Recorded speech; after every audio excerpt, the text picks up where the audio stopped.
সুযোগ্য সভাপতি মোহাম্মদ আবুল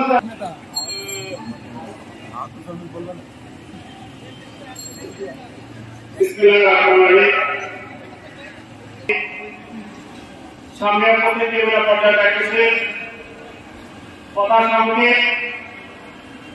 আজকে মিলগুলো বন্ধ করে দিয়েছেন। আমি ওদিকে বলতে চাই, বাণিজ্য মন্ত্রীকে বলতে চাই, পাট মন্ত্রীকে বলতে চাই, খারিজ করে যতগুলো ঝুট মিল রয়েছে এই ঝুট মিলগুলো চালু করে শ্রমিকদের নিয়ে ক্রিমিনি খেলবেন না, কথা বলবেন না। যদি করতে চান আমরা ইসলামী শ্রমিক আন্দোলন ঘরে বসে থাকবো না। এর পরে ইসলামী শ্রমিক আন্দোলন বাংলাদেশ বিভিন্ন অপকর্মের সাথে যারা জড়িত তাদেরকে আইনের আওতায় আনতে হবে না। তাদের নেতারা আবার ঘোষণা করে ৭১ সালে বঙ্গবন্ধু শেখ কিছু আমরা বরদাস্ত করবো না।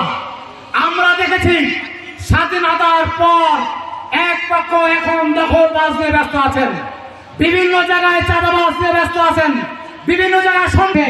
কিন্তু আমরা আশ্চর্য হয়ে যাই আজকে প্রশাসনের রাজবদল হওয়ার পরও কেন আজকে খুলনার শীর্ষ সন্ত্রাসীরা চাঁদাবাজরা কেন এখনো গ্রেপ্তার হচ্ছে না।